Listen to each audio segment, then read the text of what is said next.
Welcome to the Black Appalachian Coalition's podcast entitled Black Remembering, where we will bring to you the heavy and the hope across the Ohio River Valley. We want to remember who we are, where we've come from. We want to speak to the oral history of what we've done, what we've achieved. We want to speak to the ills that we have experienced while also finding solutions to those problems, those issues. We want to deal with the narrative that has kept us deeply rooted in despair. Now we want to punch through that narrative and stand up and say, we are remembering our Black past, and we are rooted, and we are here to stay. Welcome to Black Remembering. We hope that you find your place, your space, and your voice in this podcast. I'm here with my friend, Sher-ree Glover, this beautiful soul. Can you go ahead and introduce yourself? Yes, ma'am. But my name is Sher-ree, last name Glover, and I'm a native of Warren, Ohio. And I'm originally from the West Side, 6th Ward. I am absolutely ecstatic about being able to speak about my experience from the 6th Ward in the West Side, because I did get a chance to meet you once I moved to the East Side. And so living on two different sides of our town was totally two different experiences, but I came out on top by getting to meet you. So Nice. here I am, just back on the West Side and doing my humble servant to the community and civic engagement and community advocating and also, organizing as well, all over the city, but predominantly here in the 6th Ward on the West Side. So now with Black Appalachian Coalition, right? What we are doing is bringing hope back to the city of Warren. Because I know my experience, but what has your experience was growing up on the West Side in the 6th Ward? Sure. So in particular, I am from the Parma Heights. That's a very historical landmark for the West Side. And most of our parents who bought houses in this area worked at some of the old steel mills. So for example, my dad was long-term employee of LTV Steel. And so that's kind of how our family ended up on Ferndale. Of course, you have other great families that are homeowners in the Parma Heights as well that I grew up with. Just to name a couple, that would include the Taylors, the Murrays, the Johnsons, some really, really good folks that came out of Warren, that lived on the streets, that were athletes, that were scholars, the whole nine. So here I am back overseeing my childhood house in the Parma Heights and just moving into new branches of how we live, how we do things, and being communal over here. I love that home ownership. A lot of us don't know much about that because growing up here, like it wasn't taught. I always thought it was a bad thing. It made it seem like it was a bad thing. But hey, to each his own. Right. Yeah, but you are also or were your background is in education too, right? So you worked in the school system. Yeah, for a that's while. correct. That's Yeah. correct. So with the kids, like what's some of the differences that you recognize from when you were growing up that they deal with today? In particular, one of the things that we just was talking about, being communal. I think that then we were able to be more communal, which means, for me at least, that the adults that are in the community have the opportunity to guide, direct, and kind of address a younger person who needs to be redirected correctly and Yes. appropriately. And I remember, it takes a village to raise a child, that kind of theory when we were children, but now it's hands off. It's no opportunity for those things to occur. And I think that our youth and our children are kind of self-guided and misunderstood and misinformed. Yes. Absolutely. So it changed the dynamics with the adults in the neighborhoods and the children. That's not the same. Like when you and I were growing up, like it was everybody knew everybody. And listen, you can get chastised by Vicky over here and Mary over there. Like, and before you got home, your mama knew and you was getting it again.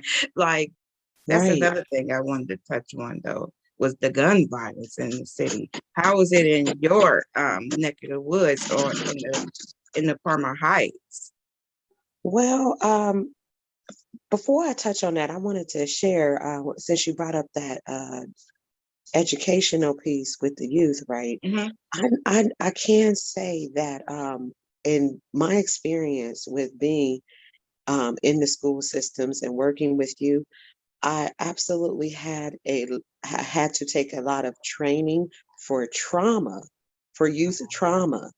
And you'll be surprised the amount of trauma that the youth have now versus then. And the goal is to learn how to effectively deal with it as the solution.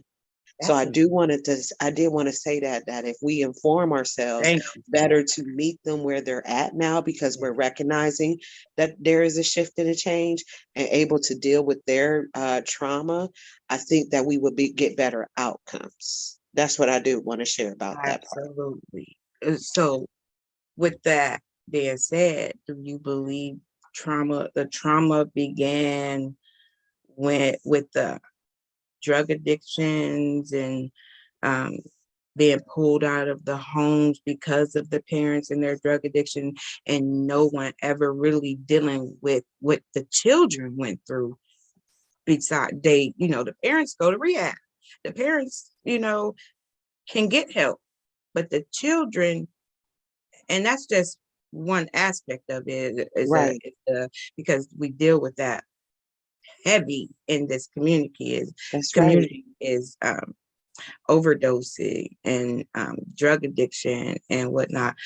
But the children, do you feel like the children were missing that help? They never had, did they get the help, or were they getting the help, or, you know, And to your point, I think that leads to feeling overwhelmed, feeling like you have no choice or your back is up against a wall, and i.e., that's how we're getting to having so many shootings. To your yeah, point, yeah, and people just feel like there's no other way to deal with things. And yes, absolutely, the Sixth Ward is one of the highest areas for crime in our city. my And God. so, these outlets, healthy outlets, or just opportunities to have the right help and support system are vastly needed Hmm. to answer your question, particularly in this ward, to try to combat some of those shootings and things that are going on,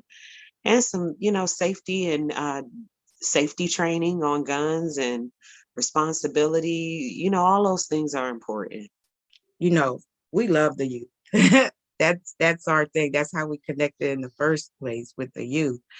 So what could be some of the things that we could do besides like training and stuff? Because most people ain't trying to get the training. Um, if money was not an object to help these children or help this community as a whole. Well, I mean, I think that to who you are, I think love is the first answer.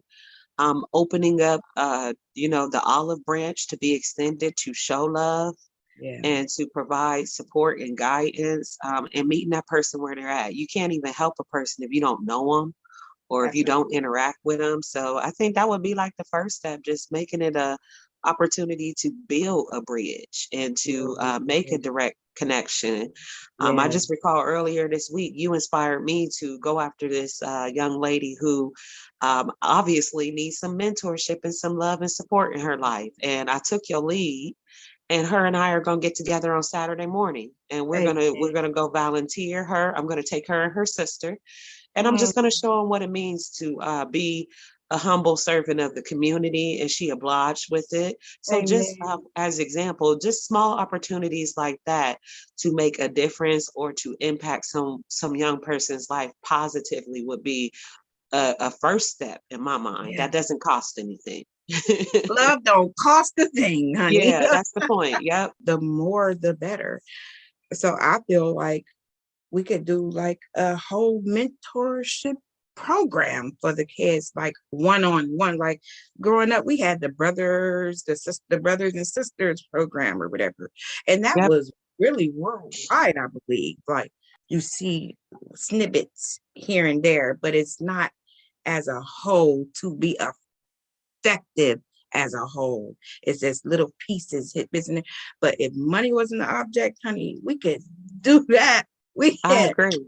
build that thing out, and it can catapult into being something even bigger. And it's like you said, mentorship, because it can teach them how to actually teach them how to fill out applications or for housing or jobs or whatever, like to prepare them. See, we had help.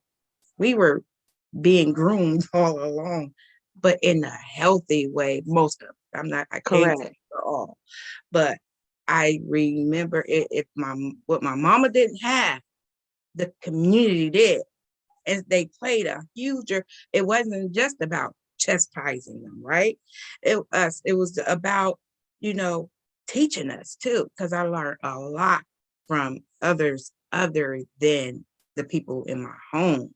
So that is huge, right there. I love that idea.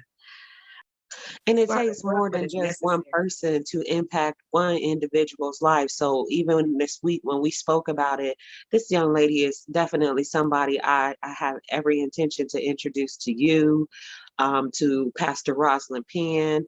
Pastor Rosalind Penn's story is amazing. She went to prison, had children, came out, changed her life, became a pastor. Amen. So it's just people like that that are, the same, female gender that I'd like to continue to have her extend her olive branch to.